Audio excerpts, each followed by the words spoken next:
Ahojte! V tomto videu si pripravíme tieto jednoduché a chutné fit muffiny z Carfiolu, ktoré pripomínajú chuť pice.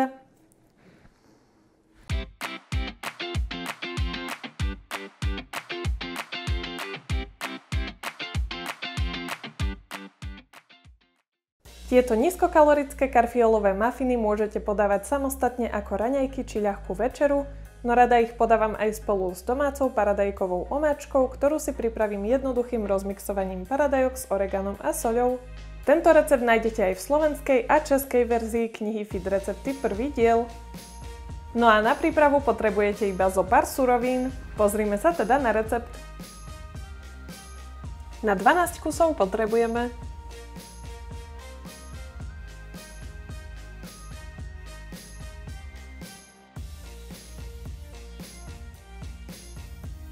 polovicu karfiolu si nakrájame na čo najmenšie kúsky. Môžeme to urobiť ručne alebo pomocou mixéra. Po tomto kroku vám na linke ostane takáto smršť, ktorú pozbierame a dáme do misky. Pridáme vajcia a cottage syr alebo tvaroh. Ak chceme do cesta pridať aj šampiňóny, opražíme si ich také 3 minúty na troche olivového oleja a následne ich pridáme do karfiolovej zmesi. Pridáme korenie podľa chuti a v prípade záujmu aj šunku nakrájanú na kúsky. Premiešané cesto dávkujeme do maffinových formičiek, najlepšie silikónových.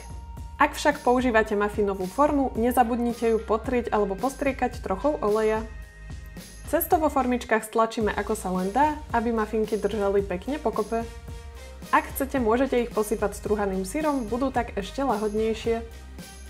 Šup s nimi do rúry vyhriatej na 230 stupňov, kde ich pečieme 25 až 30 minút do zlatista. Po upečení ich necháme aspoň 10 minút vychladnúť, aby ešte lepšie zatuhli a potom ich môžeme vybrať z formičiek.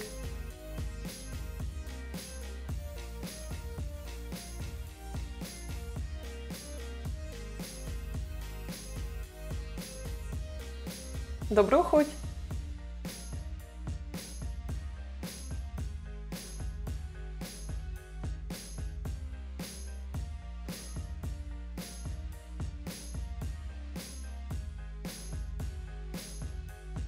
Nutričné hodnoty, celý recept aj link ku knihám nájdete v popise videa. A ak vás tento recept oslovil a vyskúšate ho, určite mi napíšte, ako vám chutilo. Pre viac takýchto zdravých inšpirácií určite nezabudnite odoberať môj kanál a tiež vám odporúčam sledovať moju stránku fitrecepty.sk a sociálne siete. Tak sa majte krásne, vidíme sa opäť o týždeň.